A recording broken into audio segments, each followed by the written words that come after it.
guys. How are you doing? Good. Hi, Stoic. Good, thanks. Hello. How are you? Cool. I'm good, thank you. I just wanted to add a couple of points on the guy who came. He was talking about the verse of the gushing fluid and Oh, yeah. how it's scientifically incorrect. So I just want to add a few more things to it. So Harith, I sent you a couple of screenshots. So if we look at the classical exegesis on this verse, which is 86:7, Yeah. what they talk about, and the word there, I'll explain that as well. So if you look at I think the fourth sentence, so proceeding from between the backbone, no, the next one, Harith. Yeah, Yeah. this is Ibn Kathir Ibn Kasir. Yeah. exegesis, yeah. So proceeding from between the backbone and the ribs, meaning the backbone or loins of the man and the ribs of the woman. So it gets worse. It's not just from the same person. This fluid is actually originating somehow from the rib cage of the woman. And basically, if you look at the last word of the verse, what the this word is the actual word used for the a woman's rib cage. There's a specific point, where like towards the upper part of the rib cage. This refers to that's why they have differentiated it. The loins of the backbone of the man and the the rib cage of the woman. Now this is Oh, yes, Stoic. Sorry, 1 second. I've actually heard somebody say that last word that you mentioned there actually Yeah. refers to the Arabic point, literally where a necklace would fall on a woman. Exactly, yeah, that's right. Yeah, so it's Yeah. kind of between the neck and the rib cage to start some point over there is the exact definition of this word. Precisely. So this guy who was coming up with all these fancy Google searches and then trying to convey his point that some hormones are affecting and everything, it gets even worse for him. And then he had the audacity to challenge you on your ability to kind of comment on scientific knowledge. But then we need to ask him, what's your eligibility? He said he's a medical doctor. No. I'm talking about the Quranic interpretation. Oh, He right. needs to now explain this. He needs to also prove that he's a better interpreter of the Quran than Al Jalalain or Ibn Kathir. Because Exactly. now we will challenge his understanding of the Quran as well. What he was Yeah. saying, this is the same person, and the fluid is coming from between the backbone and the ribs of that person. But it's not even that; it gets even worse. So yeah, you can show Yeah, the Al Jalalain one as well. This one is Ibn Kathir, but they both say the same thing, so it's okay. I mean, So I will be his advocate. He would say that no, these are the opinions and interpretations of the earlier scholars. I'm just referring to the Quran, and this is what it says. But again, I think then hijab's argument will come and show me where, if you just read the Quran, yeah. then what about that? But then, No, he'd but probably say in the matters, yeah. Yeah, but I do have a counter for that. There are two counters. Firstly, the word "wat taraib" is actually used for women, not Yeah. men. That's one. Yeah. Secondly, Is it? yeah. So It's secondly, a specific he thing also in the Arab culture. They used to talk about that point. That's where necklaces and jewelry would fall. There you go. That's the the one. last word, Yeah. "wat taraib." Yeah. So, and then he also needs to explain to us or justify his understanding of the Quran to be better than all these classical scholars. He needs to prove his eligibility to kind of prove that somehow he understood the Quran better than all these guys who've spent their entire lives writing exegesis and understanding. And there are like references from the Sahabas and as well. So it's not just like his word Yeah, I against mean, Ibn Kathir. So this, Look, again, to me, the reason I just kind of lost interest in that as well very quickly, because really, whatever arguments they think that is fancy enough, they don't even like, you've given technical points in now. What taraba? You're saying what tarahab?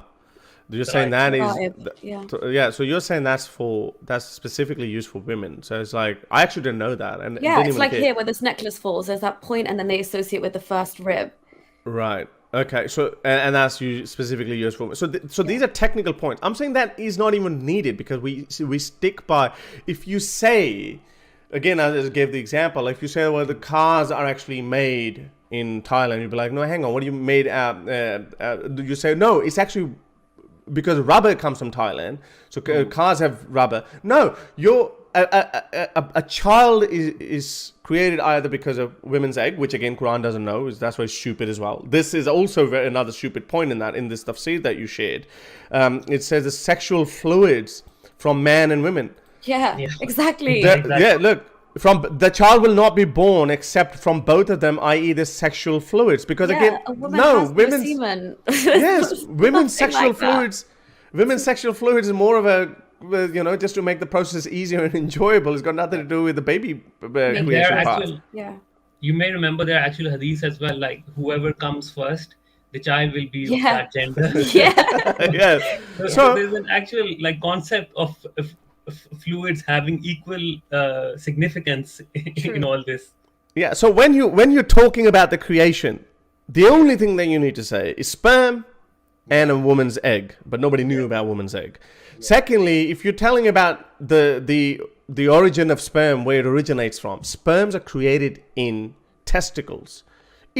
There's no debate in that. He's saying that one certain, I've read that argument before, that one certain hormone that is required to create the sperm, that actually creates in liver, and liver is between backbone and ribs. Aha, problem solved. That is not, then talk about that particular hormone. There's so many other things. There's water in testicles and in sperm as well. Why did Allah not mention of that? You're talking about one little hormone, that there's so many other hormones as well that are responsible for the creation of sperm. So the point is, with these rigid people, they're not willing to do it. They go to he talks to me, and he himself is a Google artist and just read the arguments from people who are trying to justify this pathetic, stupid, silly verse. It's not going to happen.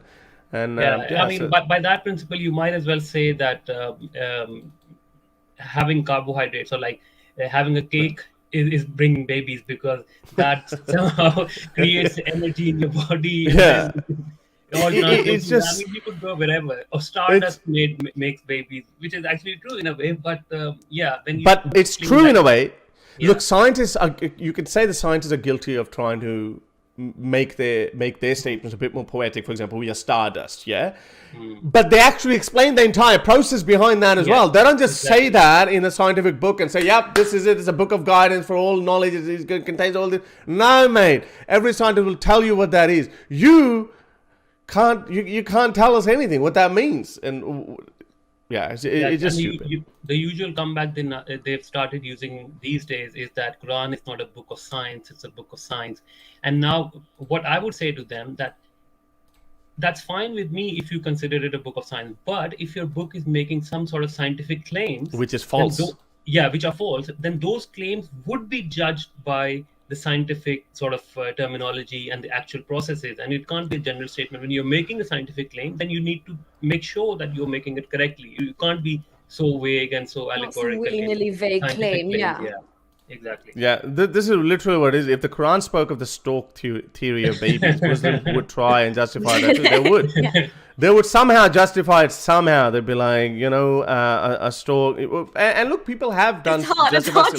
You were trying to get into that mindset for a second, and you were trying to roll with that thought. Well, I'm too rationalist. But I'll have a better example instead of me going, because I can't think like them. This is just so stupid.